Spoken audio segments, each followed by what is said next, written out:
কোনো ভাতা বন্ধ হবে না, বিশ্বাস করুন। বদলে যেটা হবে, ভাতাও পাবেন, কর্মসংস্থান হবে, শিক্ষা এবং স্বাস্থ্যে আরো ভালো হবে পশ্চিমবঙ্গ, যদি বামফ্রন্টকে বা বামদের আবার ফিরিয়ে আনেন।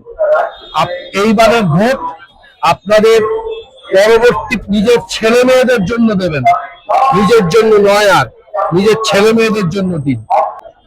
এই যে এইখানে যে বামফ্রন্টের সব বড় বড় নেতারা দাঁড়িয়ে রয়েছেন, একবার গিয়ে জিজ্ঞেস করুন তো, বুকে হাত দিয়ে বলুন তো, ৭৭ আপনারা ক্ষমতায় আসবেন কখনো বুঝেছিলেন কিনা? আপনি ৭৭ একটা ইঙ্গিত দিয়ে রাখলেন। না না না, আমি বলছি যে কেউ জানে না। 2008-এ সকলে জানতো কি হতে চলেছে। যারা ট্যাক্সি করে ঘুরে বেড়ায় তারা ছাড়া, যারা বাসের ট্রামে মেট্রোতে ঘুরে বেড়ায়, তাদের মুখ থেকে আমি একটা অন্যরকম শুনছি। কি শুনছেন? শুনছি যে আর পারা যাচ্ছে না, শুনছি এটা। কিন্তু এটা শুনে বুথে গিয়ে দাঁড়িয়ে চ্যালেঞ্জ করা, আমার ভোটটা আমি দেবো, তবে তুই কি করবি বুঝে নেবো পরে, আমার ভোটটা আমি দেবো, এইটা যেই মুহূর্তে ঘটতে আরম্ভ করবে, সেই মুহূর্তে পুরো রাতটা পাল্টে যাবে। বিজেপি একটা দল, একটা অশিক্ষিত, একটা বর্বরিত, যারা ধর্ম নিয়ে মানুষের মধ্যে যুদ্ধ লাগিয়ে দেয়, যারা হিন্দু মুসলমান মানে কেন্দ্র করে রক্তপাত ঘটায়, তারা একটা দল। তারা মানুষের ভালো করবে? মোদী সরকার কি করেছে? পুরো গোটা ভারতবর্ষটাকে বেঁচে দিল চোখের সামনে। আপনারা মমতা বন্দ্যোপাধ্যায় জুতোয় পা গলালেন। আমি বলছি প্রতিকুর রহমান, আপনাদের সদ্য তৃণমূলে যোগদান করার নেতা, তিনি ফেসবুকে যে তৃণমূলের জুতোয় পা গলানো সিপিএম তৃণমূলের দেখানো পথে আপনারা অবস্থান করছেন। মমতা বন্দ্যোপাধ্যায় আগামীকাল থেকে অবস্থান করবেন, আপনারা গতকাল থেকে তাকে নকল করছেন। সিপিআইএম, বামফ্রন্ট, সিপিআইএমএল ইত্যাদি বামপন্থী দল, তারা দুদিনের নির্বাচন কমিশনের অফিসের সামনে অবস্থান করছে, আর আপনি নিয়ে এলেন একটা কার কথা, কি যার কথা নিয়ে কেন জিজ্ঞেস করছেন? এটা বাদ দিয়ে অন্য কথা জিজ্ঞেস করুন, ইররিলেভেন্ট, যার কোনো অর্থই নেই। কেউ কি বললো না বললো, এরকম রাস্তাঘাটে কত লোক কথা বলে, এর উত্তর কেউ যায় নাকি? আপনার অন্য কথা বলুন।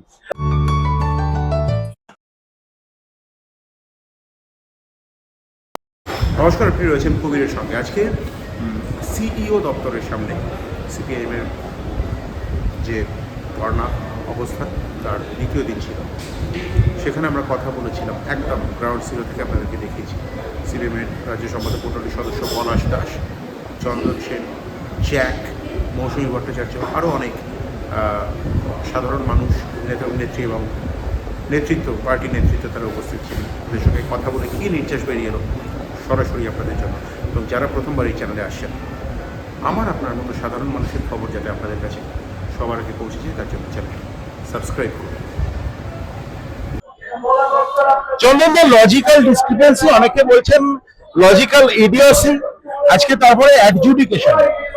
কোথাও গিয়ে বলা হচ্ছে মোদীতন্ত্র নয়, গণতন্ত্র চাই, ভোটার তালিকা থেকে নাগরিককে বাদ দেওয়া এবং বেনাগরিক করা। আজকে যার জন্য এই অবস্থান বিক্ষোভ বামপন্থীদের, স্বাভাবিকভাবেই স্বভাবতই আপনি উপস্থিত হলেন। কিভাবে দেখছেন গোটা বিষয়টা? দেখুন, আপকিবার 400 পার যখনই হয়নি, তখনই তো এদের নিজেদের আবার একটা ভাবতে বসতে হয়েছে যে কি করে এই সমস্ত যারা ভোট দিচ্ছে না আর ক্ষমতায় থাকার জন্য কি করে একটা ফন্দি বার করা যায়, যে ফন্দির ফলে যাতে শুধুমাত্র ওদের ভোট দেবে এমন লোকজনই যেন ভোটার তালিকায় থাকে, বাকিরা যেন বাদ চলে যায়। এর প্রমাণ হিসেবে রাহুল গান্ধী শুরু করেছিলেন খুব সুচারুভাবে, এবং পরবর্তী ক্ষেত্রে অন্যান্য যে সমস্ত বিরোধী দল, তারা প্রত্যেকবার প্রমাণ করেছেন যে এরা কি করছে।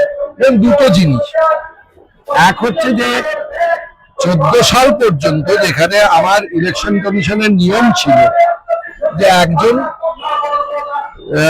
চিফ জাস্টিস অফ ইন্ডিয়া তিনি থাকবেন, বিরোধী দলনেতা তিনি থাকবেন এবং প্রধানমন্ত্রী থাকবেন, সেটা পাল্টাবার দরকার পড়ে কেন?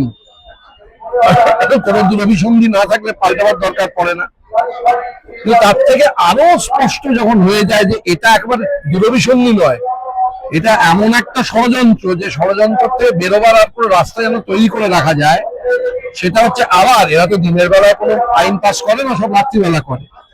আবার রাত্রিবেলা একটা আইন পাস করলো যাতে যারা ইলেকশন কমিশনে ছিলেন হয়তো রিটায়ার করে গেছেন, তাদেরও বিরুদ্ধে যেন কোনো আইনগত ব্যবস্থা না নেওয়া হয় বা না নেওয়া যায়, এটা আইন করা হলো।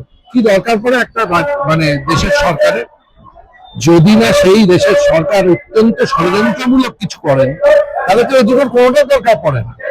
এর থেকে খুব স্পষ্ট হয়ে যাচ্ছে, এবং তৎপরবর্তী ক্ষেত্রে আজ মানে দিনের আলোর মতন স্পষ্ট হয়ে যাচ্ছে কারা কারা ওই তথাকথিত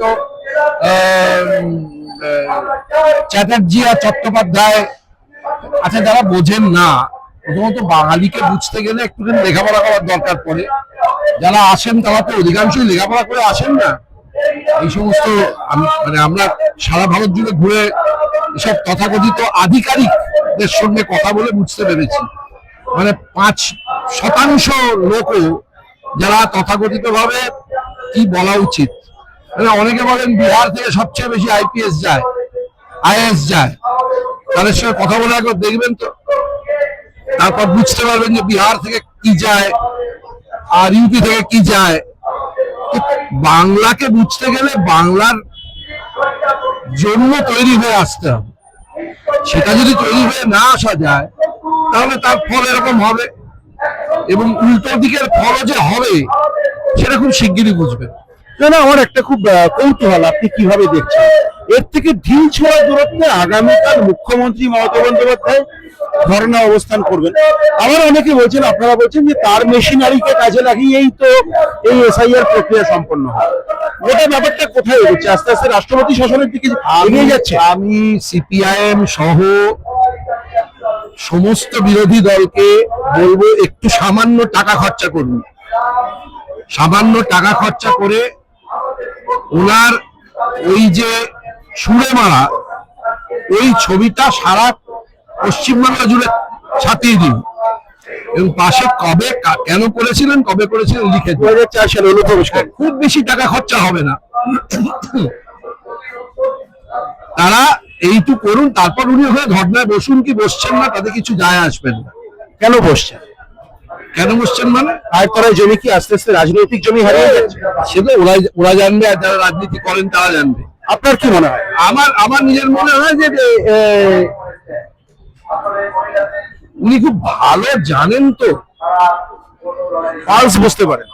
না না না না, উনি খুব ভালো জানেন ধোঁকা কি করে দিতে হয়। পশ্চিমবাংলার মানুষ যদি না বুঝতে পেরে থাকেন যে উনি কত বড় ধোঁকা দেওয়ার মানুষ, উনি যা যা বলেছিলেন তার কোনোটা রাখেননি।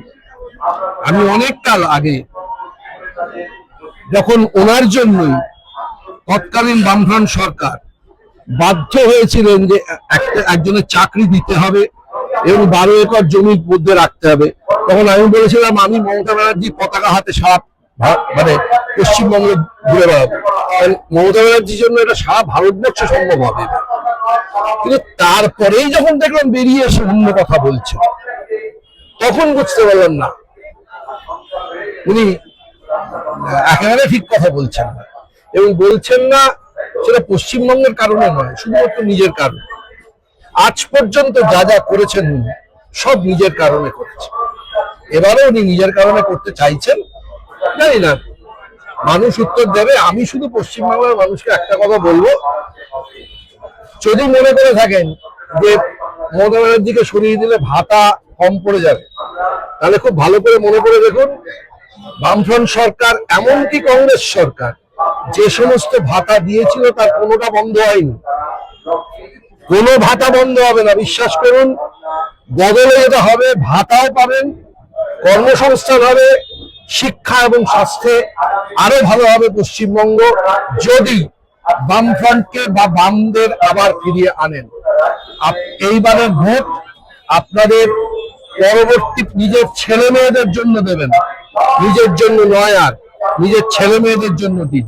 চলুন, এরপরে আর কিচ্ছু বলার থাকে না। কিন্তু আপনি জানেন, ব্যক্তিগতভাবে আমি আপনার গুণাগ্রাহী। এবং শেষ প্রশ্ন, আপনি তো শুধুমাত্র একজন অভিনেতা, একজন নাট্যাভিনেতা, একজন চলচ্চিত্র অভিনেতা নন, আপনি অত্যন্ত সমাজ সচেতন মানুষ। সেই জায়গায় দাঁড়িয়ে যা সিনারিও বুঝতে পারছেন,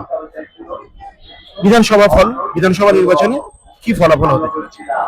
না সেটা আমি অনুমানের কথা বলছি না। আমি কোনো অনুমান করতে বললাম, আমি বলছি আমি জানি না।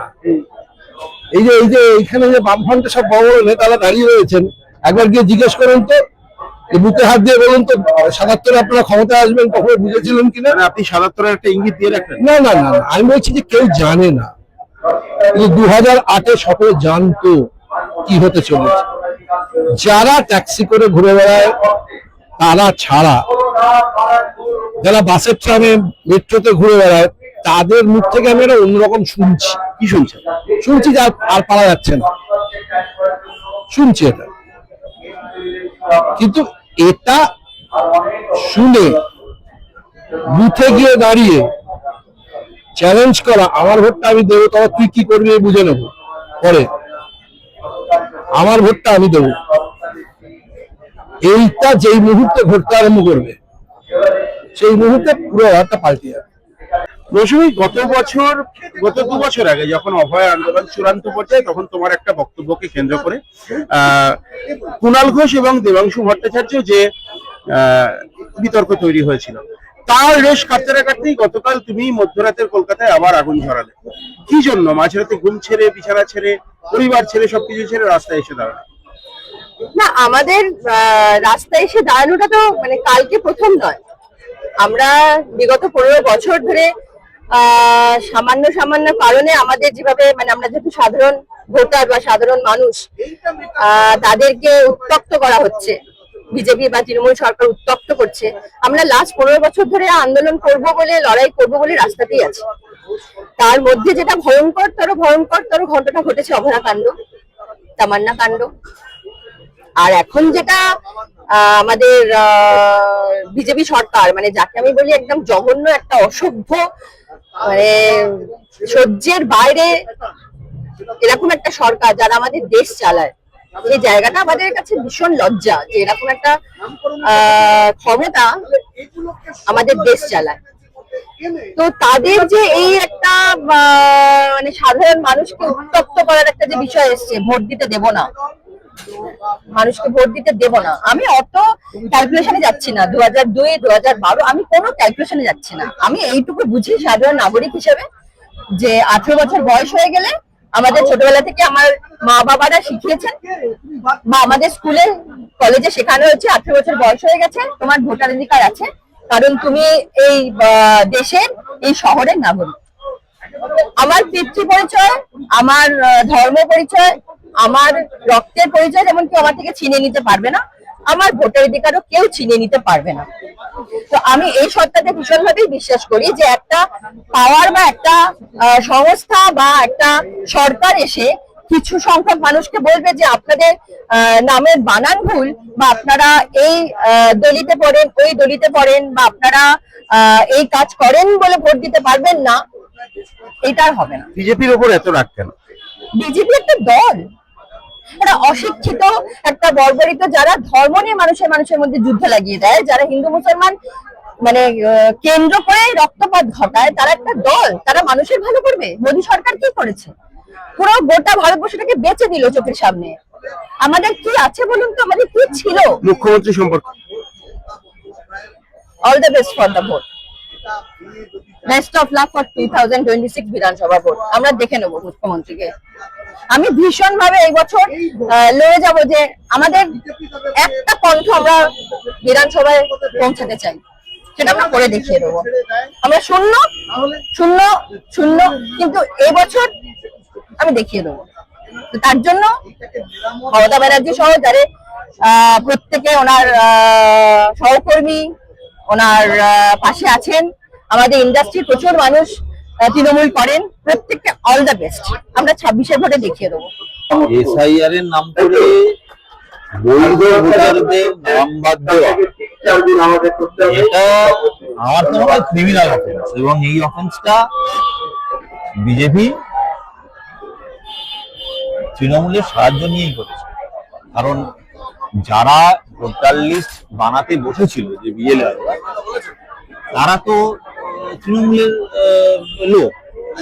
তো সেই জায়গা থেকে তারা যখন এইটা যৌথভাবে করেছে, আমরা বরাবরই বলে এসেছি যে বিজেপি এবং তৃণমূলের একটা অদ্ভুত সেটিং আছে, এই সেটিং চলছে এবং সেই সেটিং এর ফলস্বরূপ এই জিনিসটা মানুষকে বিভ্রান্ত করা, মানুষকে যতটা পারে মানুষকে বিপদে ফেলে দাও, মানুষ দৌড়াদৌড়ি করুক এবং জ্বলন্ত যে ইস্যুগুলো সেই ইস্যুগুলো টাকা পড়ে যাও, এই দুই সরকারের মেন লক্ষ্য।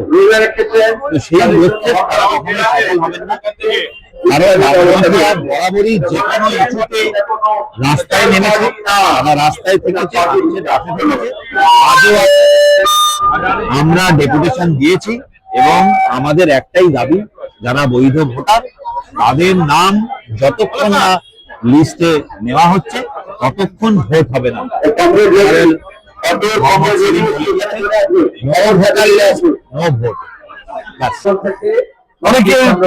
অনেকের সঙ্গে আপনার দেখা হবে এখানেও বা পশ্চিমবাংলার যে কোনো রাস্তায় দাঁড়িয়ে যদি আপনি 5 জনকে জিজ্ঞেস করেন তাহলে দেখবেন যে তার বা তার পরিবারের কিছু না কিছু মানুষ তাদের অ্যাডজুডিকেশন খেলা আছে। তাহলে এই 7 লাখ আর ডিলিট করা হয়েছে যে 8 লাখ, ওই 8 লাখকে জানানো হলো না কেন? আপনি তাহলে এটা একটা গণতান্ত্রিক দেশ, আপনার নাম ভোটারদের তালিকা থেকে বাদ দেওয়া হলো, আপনি জানেন না কেন? আপনার হিয়ারিং দেখেছেন, আপনার বাবার নাম আছে, আপনার ভাইয়ের নাম আছে, আমার বোনের নাম আছে, আমার নাম ডিলিটেড। তাহলে এরকম অজস্র মানুষকে ডিলিট করা হলো, বিজেপি তৃণমূল তাদের সাহায্য করার জন্য, ক্ষমতা দখল করতে সুবিধা হওয়ার জন্য। এটা ইলেকশন কমিশনের কাজ, দালালির কাজ। ইলেকশন কমিশন 60 লাখ লোককে বাদ দিয়ে ভোট হতে পারে। এখানে যদি 7 কোটি ভোটার হয়, তার 60 লাখ আর 8 লাখ যোগ করলে 68 লক্ষ, মানে প্রায় 70 লক্ষের কাছাকাছি। তাহলে তার পার্সেন্টেজ কত হয়? এই অধিকার কোন ইলেকশন কমিশনের আছে? এই ইলেকশন কমিশন মানে সে আমাদের দেশের গণতান্ত্রিক ব্যবস্থায় এত বড় নির্বাচন, এই নির্বাচনটা তারা কন্ডাক্ট করবে আর সে গোটা নির্বাচন প্রক্রিয়াটায় যাতে বিরাট অংশের মানুষ রায়দান করতে না পারে তার বন্দোবস্ত করছে। আচ্ছা, লজিক্যাল ডিসক্রিপেন্সি মানে এখানে মিটিং করে দিলেন ওনারা অক্টোবর মাসের শেষের দিকে, 27 পাতার একটা ডকুমেন্ট দিয়েছে। অল পার্টি মিটিং হচ্ছে সেই শেষ, তারপর থেকে অল পার্টি মিটিং হয়। তাহলে এত বড় একটা ঘটনা হচ্ছে, হোয়াটসঅ্যাপে নির্দেশ যাচ্ছে, টেলিফোনিক নির্দেশ যাচ্ছে, কিন্তু রিটার্ন কোনো অর্ডার হচ্ছে না। গণতান্ত্রিক ব্যবস্থাপনা আমাদের হচ্ছে বহুদলীয়, এটা একটা পার্টি, মোদির পার্টি নেই, আর এখানে মমতার পার্টি নেই, এখানে অজস্র পলিটিক্যাল পার্টি। তাহলে পার্লামেন্টারি ডেমোক্রেসি তার বিরুদ্ধে হচ্ছে। এখানে ইলেকশন কমিশনকে এই গোটা প্রসেস পলিটিক্যাল পার্টিগুলোকে নিয়ে করতে হবে। উনি একদিনের জন্য করলেন, এটা তো একটা শৈল শাসন হয়ে যাচ্ছে।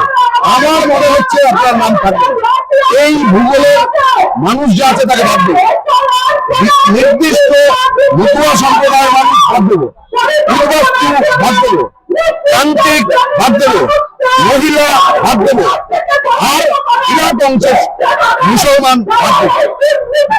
সুরেন্দ্র কথা বলছে আর ইলেকশন কমিশন যেটা করছে দুটো দেখ।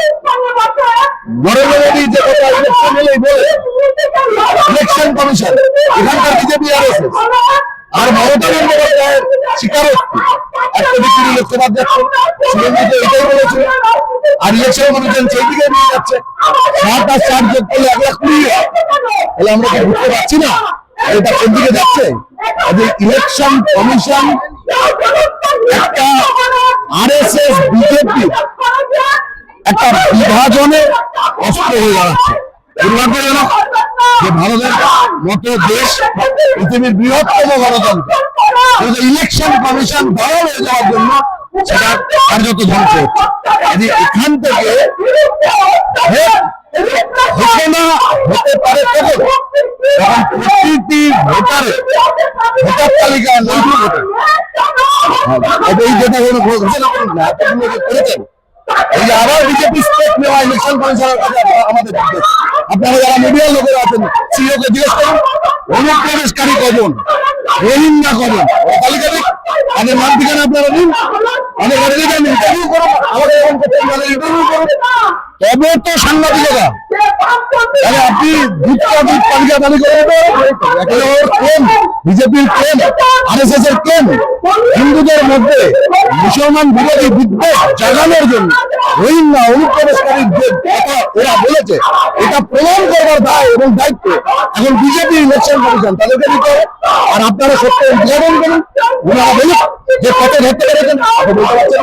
অবশ্যই আপনি সিপিআইএম এর শীর্ষ নেতা কেন্দ্রীয় মমতা বন্দ্যোপাধ্যায় রাজ্য সম্পাদক মন্ডলীর সদস্য, আপনি রাজ্য সম্পাদক মন্ডলীর সদস্য, মুখ্যমন্ত্রী মমতা বন্দ্যোপাধ্যায় কাছ থেকে একই ইস্যুতে আপনি এতক্ষণ যা যা বলবেন বিজেপি এবং নির্বাচন কমিশনের আগামীকাল মেট্রো চাপে বসবে, তাহলে বিজেপির বিরুদ্ধে রাজ্যের শাসক দলের অর্থনৈতিক দল এক ছুটে পাওয়া চলুন এখানে বিরোধী একমাত্র বামপন্থীরা মমতা বন্দ্যোপাধ্যায় যা করছে আর বিজেপি যেটা করছে এটা একটা নাটক। আচ্ছা এই এসআইআর হচ্ছে, অনেক নাম বাদ যাচ্ছে, আমি আমার জেলার কথাই বলবো। আমাদের জেলায় বনগাঁ সাব ডিভিশন আর বসিরহাট সাব ডিভিশন, এখানে সব থেকে বেশি মানুষের নাম বাদ দেওয়া হয়েছে বা অ্যাডজুডিকেশন। দমদম, বারাসাত এই পার্লামেন্টারি কনস্টিটিউয়েন্সি মানে Barrackpore sub division, Barasat sub division, Bidhannagar sub division, এখানে তুলনামূলকভাবে ডিলিটেড অ্যাডজুডিকেশনের পরিমাণ কম। এর মধ্যে কয়েকটা কেন্দ্র আছে যেমন হাবড়া, অশোকনগর, আমডাঙ্গা, এরকম কয়েকটা কেন্দ্র আছে যেখানে মতুয়া অথবা মুসলমান জনসংখ্যা কিছুটা বেশি। এই জায়গাগুলোতে ডিলিটেড এবং অ্যাডজুডিকেশন অনেক, কিন্তু মেজর প্রভাব যদি বলা হয় তাহলে বনগাঁ সাব ডিভিশন আর তার সাথে বসিরহাট সাব ডিভিশন। আমি কি দেখলাম আমাদের এই অ্যাডজুডিকেশন কত, কার বুথ করা, তার মধ্যে মতুয়া কত, তার মধ্যে মুসলিম কত করা, তার থেকে যেটা বেরোচ্ছে ধরুন গঙ্গা উত্তর 4,500 হচ্ছে মতুয়া এবং মহিলা প্রান্তিক হিন্দু অংশের মানুষ বাদ, আর এখানে 5,500 মুসলমান বাদ।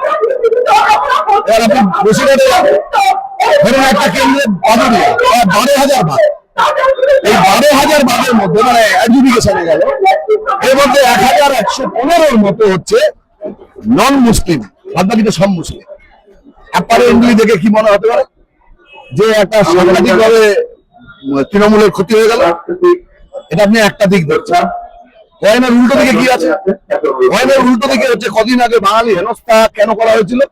যাতে মমতা এখানে বাংলা, বাংলা ভাষা, সংস্কৃতি, এই আবেগ, হ্যাঁ এই আবেগ তুললে বিজেপির কাছ থেকে বাংলাকে বাঁচানোর জন্য বা বাংলা সংস্কৃতি, ভাষা তাকে রক্ষা করবার জন্য মানুষ তৃণমূলের দিকে অ্যালাইন হবে। আর ওইটা বিজেপির ওই আক্রমণের লক্ষ্যবস্তু ছিল বাঙালি মুসলমান। তাহলে উত্তর বুঝে দিতে হবে এই অংশের মানুষ।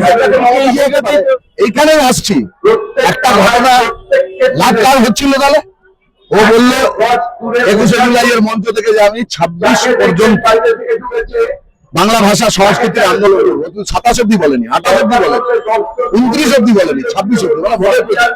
এটাও ভোটের প্রজেক্ট। কি হবে? মাইনরিটি ভোট যে ভেঙে যাচ্ছে দেখেও কি বলছে, এটা বুঝবার জন্য পশ্চিমবাংলায় কেউ বুদ্ধি লাগে না, লোকে দেখতে পাচ্ছে। মমতা ভেবেছিল যে এটা আমার আঁচলে বাধাই থাকবে, আমি যা করি না কেন বিজেপিকে দেখাবো আর মাইনরিটি ভোট আমাকে ভোট দেবে, এটা ভেবে দিল।